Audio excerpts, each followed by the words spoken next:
We begin from North Africa, where Libya is battling with one of its biggest disasters of its national existence. More than 2,000 people have already been killed by heavy flooding across the nation, with thousands missing. We have a report. Rescuers are still pulling out more bodies from the rubble of the Libyan city of Derna, battered by flash floods that have killed thousands. This is as the International Federation of Red Cross and Red Crescent Societies warns that information from independent sources indicate at least 10,000 persons are missing. Derna was home to about 100,000 people. Many of its multi-story buildings on the banks of the riverbed collapsed, with people, their homes and cars disappearing in the raging waters. A Libyan minister says the country does not have the experience nor expertise to deal with a calamity of such proportion. He is calling for urgent international help. An official of the Tripoli-based National Unity government says the death toll unleashed by the Storm Daniel floods has crossed 6,000. With global concern about the disaster spreading, several nations have offered urgent aid. Rescue teams helping the war-torn country are overwhelmed by the level of devastation, with a UN official described as a calamity of epic proportions.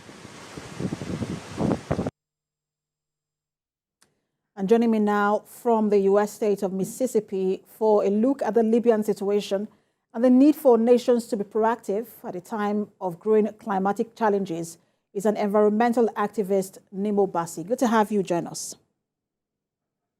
Very much. The situation in Libya is quite devastating, but we understand that in one day, 8 months of rain was dumped in that particular region. What's the explanation for such a phenomenon? What has happened in Libya is really very astonishing, and the explanation is something we'll be hearing about, especially from 2019 or thereabout, when we had a devastating cyclone hitting the southeastern coast of Africa, which killed a lot of people in Mozambique and the neighboring countries. Now, for this particular incident in Libya is attributed to the warming of the Mediterranean Sea, the warming of the ocean around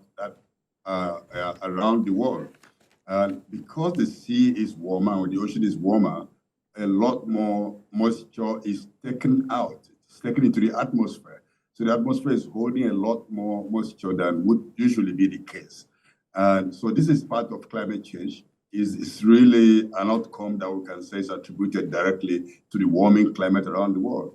It's a disaster that could be repeated and which we should be very careful to begin to take action to avoid. We also understand that it seemed as though there was a lack of preparation and there was no warning for people. And I'm asking because, and I'm saying it because I want to ask you how proactive nations can be in terms of preparation for situations like this. Yes, I think in the particular city, the area that was hit, the officials, they said they gave a warning, 72 hours warning before, but they didn't expect the level of rainfall, the kind of flooding that came, because there's never been such a flooding in the history of Libya. It's a very novel kind of freak weather event that may become the norm. The other reason that this flooding was so devastating was the bursting of the 2 dams, because maybe they were not designed to hold so as much water as they had. And also, it should be a warning to the world that at the time of climate impact, we should be building peace in the world to be restless. Now, Libya has been attacked over the past few years since the time of the ending the regime of Gaddafi. Infrastructure has been destroyed. The capability to respond to emergencies also hampered. So we're seeing a whole mix of things that have gone wrong and has resulted in this kind of terrible situation that we're seeing. And of course, even if you want people for 72 hours, that doesn't really solve everything. We've been getting warnings in Nigeria that's going to have flooding, but what are we doing that would help the people withstand the flooding when they happen? And I want to get to that in a minute, because we all now the flood has also landed, the storm rather has landed in Egypt. And I will get to that in a minute. But I also want to ask you if you think that people and governments around the world really understand what is coming to them in terms of the impact and effects of climate change? Well, the people who most understand these impacts are those who are already suffering the impacts. Like in Nigeria, there are yet people whose communities almost washed up. The coastline communities are losing land at a very fast rate. But you know, the desertification in northern Nigeria, many countries are having droughts and floods. But it's kind of those in policy positions tend to think that climate change is a thing for politics, and they think that they could find some ways to get more revenue, for example, through carbon trading, when lives are really on the line and calling for real climate action. So it doesn't appear like the world is willing to accept that we are in a very dangerous situation at the moment across the world. And Mr. Bassey, you know that when you and I have this conversation, you know, we always find a way to bring it back home. Year in, year out, we get these flood alert warnings from NIMET for several states. And this year, again, it has been announced. And, you know, one of the things you hear either NIMET, or sorry, the NEMA, or state governments say is that people should move to higher grounds. And I'm wondering, what about those who do not have places to move to? But in terms of adaptation and the things that we can do to mitigate the impact of the flooding, what can we really be doing, especially for the state governments? Well, I think Nigeria is in a very peculiar situation because the flood warnings are not things that, it's not that it may happen, it's going to happen once they release the water from the dams in Cameroon and then the rainfalls we're expecting. So the flood creeps from that up north and gets down to empty into the ocean in the Niger Delta. Now, it's interesting you mentioned the issue of people being told to move to higher grounds. The entire coastline of Nigeria is very low lying. There's no higher ground. We don't have mountains or big hills that people could move to. And so what should be done, which we don't have an option, is to have real serious planning, kind of, what do we call it? Community planning, coastal community management plan, and even in our cities and communities, plans that shows how the flooding can be handled to create infrastructure that will resist flooding. Highways get easily broken when there's flooding. So why don't you build the roads in a different way, make them more flexible by using things like interlocking stones instead of using asphalt or concrete? So there are ways of resilience to climate change requires a much more flexible approach. And then, of course, we should invest in those actions that will help mitigate the impact. And people should be also instructed or help to recover old building methods. We have on the coastlines, people build their houses, the ground floor level is never at ground level. They are elevated to a certain height, expecting that flooding would come at a certain time. So we need to go back to the drawing board, have deep communication with the communities, and also sit down with their planners to review what has been going on in terms of the codes for building, codes for planning of communities.